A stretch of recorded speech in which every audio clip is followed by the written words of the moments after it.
Gentlemen, what is going on today? My name is Ryan Mickler. I'm your host and the founder of the Order of Man podcast and movement. Welcome here today.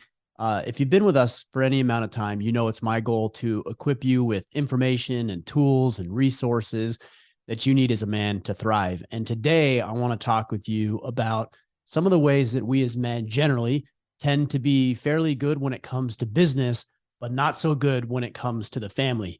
I have some theories as to why that is. I know why it is in my case.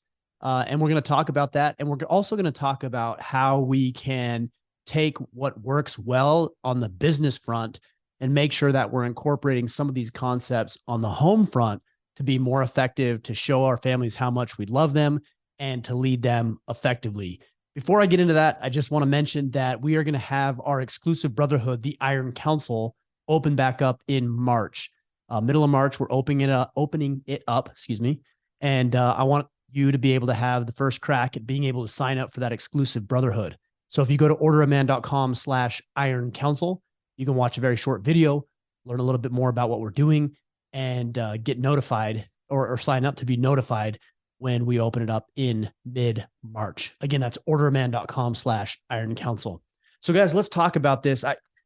I can't remember why I decided to talk about this. I don't remember if it was an experience or something spurred it for me, but there's a real need for men to obviously step up within the walls of our homes. Now, I want to be the first to tell you I'm not perfect at this.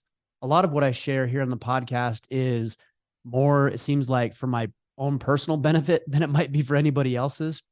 And what's nice is I get to actually think about and ponder and do research on the subjects I'm talking with you about. So I learn a lot. And I got thinking about why in my life I've been as successful as I have on the business front, but then the home front seems to suffer. And there's a lot of reasons for that. But I think the biggest is that we not only believe, and I think this is accurate, that our job is to bring home the bacon. Our job is to put food on the table, to be the providers. And so oftentimes that's financial provision. Obviously, it goes deeper than that, but that's the one that we gravitate towards. And I think the major reason for that is that it's very tangible. It's very goal-driven, goal-oriented, specific tasks, specific projects, specific ways of operating. We can actually look and see the results. Do we have more clients? Is income coming in? Is growth and revenue up? It's very tangible. But when you talk about the family, it's hard to measure what it means to be a good father, what it means to be a good husband. And then we also have our wives who are doing other components of the family dynamic. And so sometimes, at least as this is in my case, is the responsibilities oftentimes gets dumped up on her. She does such a wonderful job with so many different things that I tend to believe that that side is all figured out. And I can check out in a way and assume that it's all going to be taken care of. And as good a job as she does, it's not always going to be taken care of. So what I wanted to do is, as I was thinking about this, what are the elements? And of course, this is not an exhaustive list, but what are the elements of business that I incorporate, practices that I incorporate into my business that I don't necessarily incorporate into the family life, but that I think would help? And the first one is having a mission statement.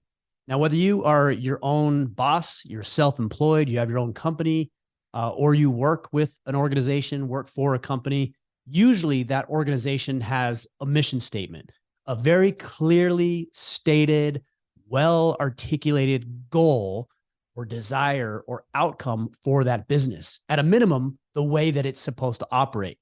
But can we say the same thing about our families? No, we have a general idea of what we're supposed to be doing. We have a general idea that we'd like our families to be fulfilled and happy. We have a general idea of what we should be doing as fathers, but it's not clearly stated. And even if it is clear in your mind, how often do we actually articulate that to our family members, our spouses, and our children? And do we give them an opportunity to participate in what that vision or that mission statement looks like? Probably not. So if you know that in your business, you have a mission statement, then I'm going to go ahead and suggest, and I'm working on this too, that we go ahead and we begin to articulate what our family vision is. What is it that we want to be doing this year? Is there a word or a theme that we're working on?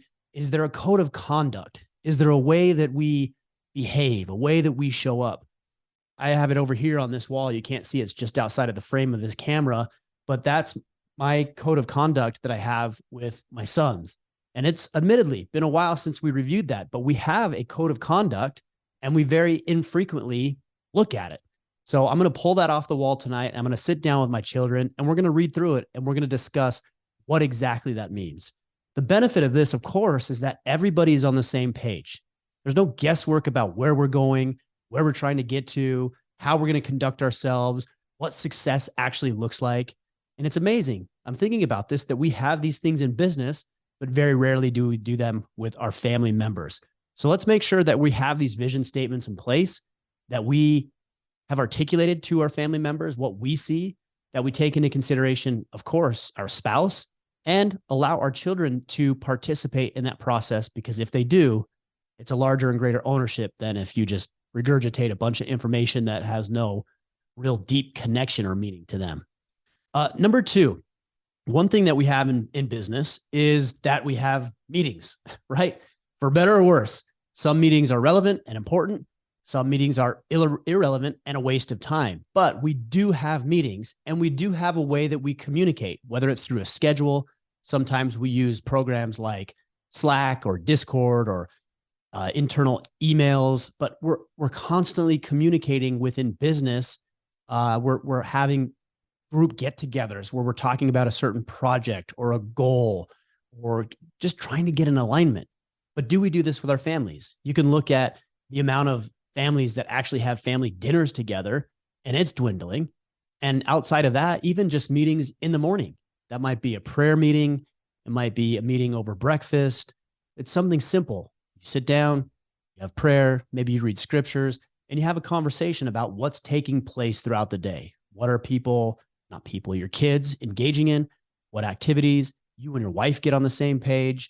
Think about from a money perspective, how often do you sit down with your wife and go through a budget together so you all know what you have coming up as far as expenses, what income is coming in, what your financial goals are, what things you want to accomplish throughout the year. We do it in business. We do it all the time, to a detriment even. And yet when it comes to our family, we don't do it. It's like haphazard and people's schedules are all over the place and nobody's on the same page and nobody's communicating together and there's no check-ins. You're not asking how your kids are doing. Your kids are not asking how you're doing. You're not checking in with your wife. Of course, that's going to be super inefficient. And, a lot of the times I think we have good intentions and we say that we want to do these things, but life just gets so busy that we don't take the time to actually sit down, take a deep breath, go through a plan, go through your mission statement like we were talking earlier, talk about our goals and our ambitions and desires, and then come up on the same page. Speaking of family, my youngest son just popped in. What is it, bud? Okay, awesome. I'll come take a look at it later. I'm doing a podcast right now, okay? Close that door. So speaking of communication, he came in to tell me that his bag that was wet had dried. So there's some communication right there. Hold on, I got to close this door. All right, there we go. Well, that's one thing that we could definitely communicate about, and we have in the past, but sounds like it's time for a revisit, is that if the door is closed, that means dad's in the middle of doing something. So we'll have to bring that up in one of our meetings. But that's actually a good point, is that you got to make sure everybody's on the same page and there's no guesswork about what's going on and what's happening with the family. We do it in business. Very rarely do we do it with family. The next thing is goals. Business goals are easy. Financial goals are easy. I'm not saying they're always easy to complete and accomplish, but I'm saying they're easy to come up with because they're usually very tangible. Increase sales revenue by ... Your financial goals, pay off this much date or this much debt by this date. Like, they're very tangible.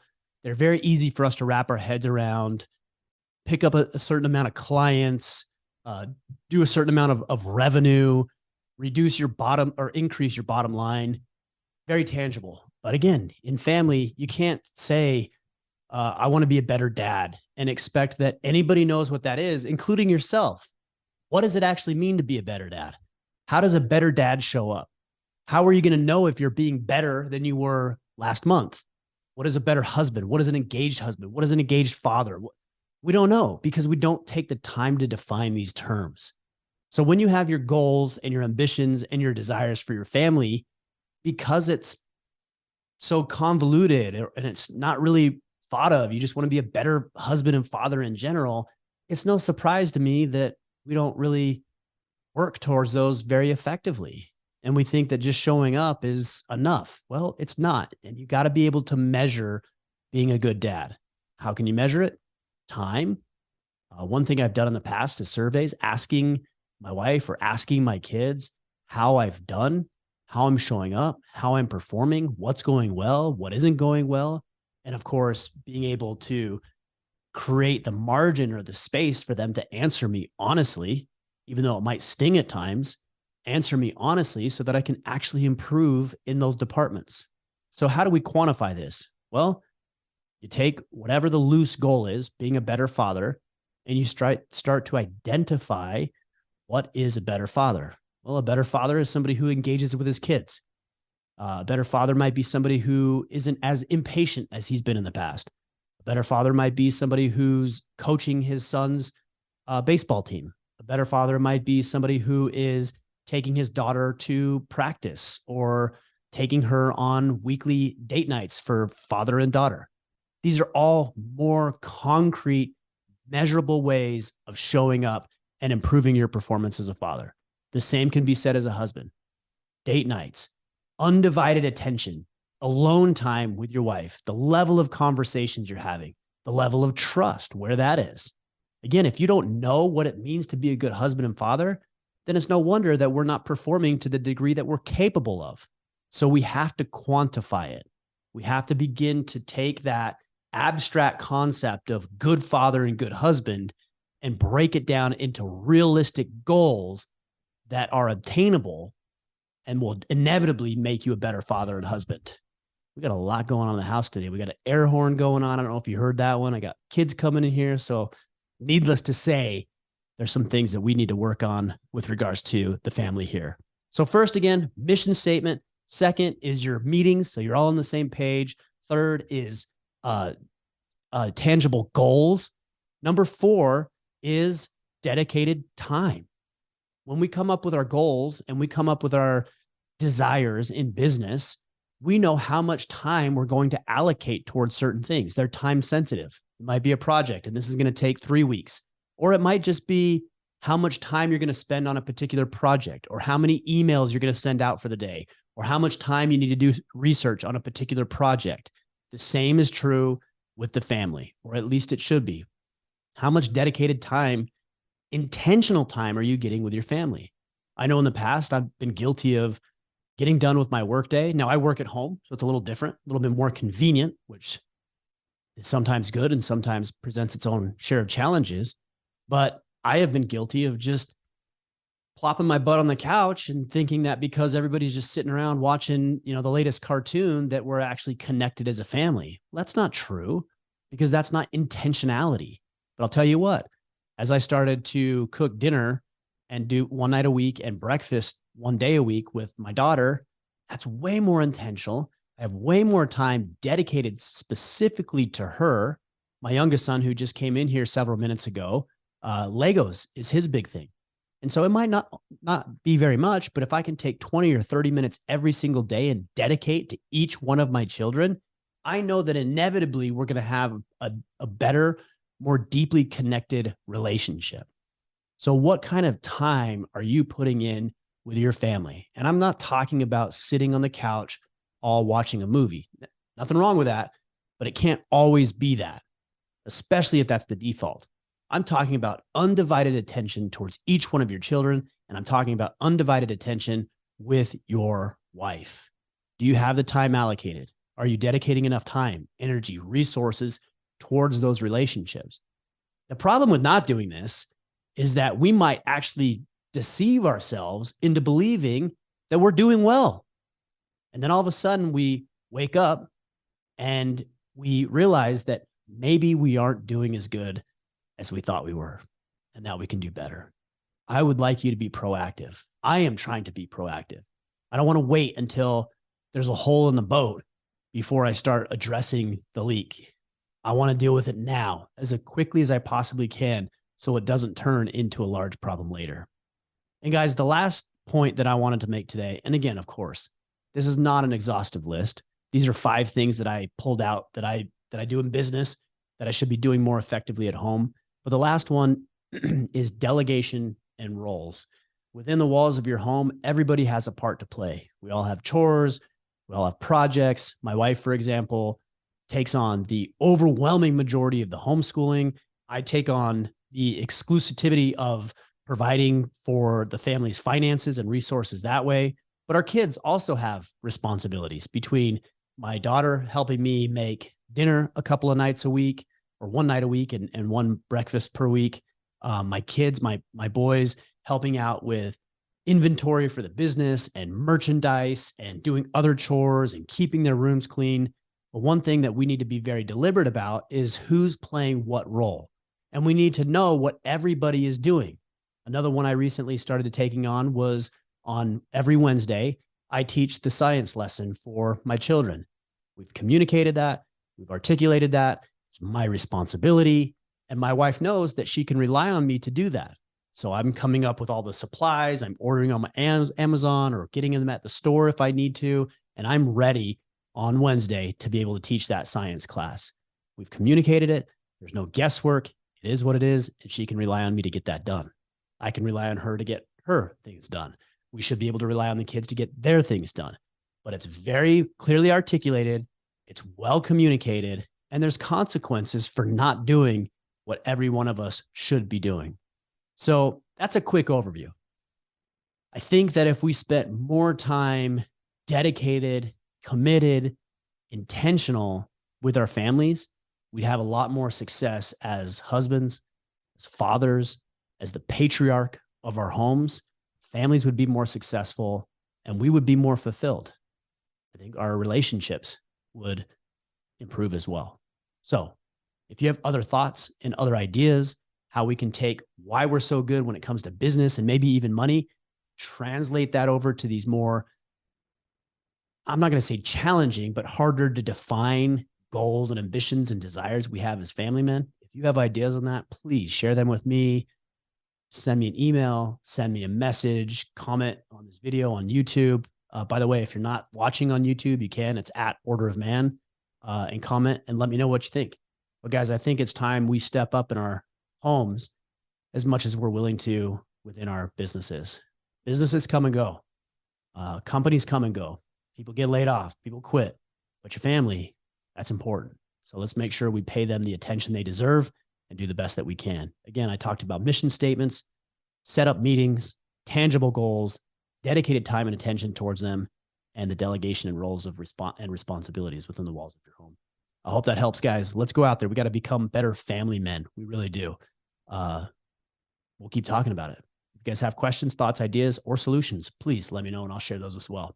All right, guys, we'll be back next week. Until then, go out there, take action, become the man you are meant to be.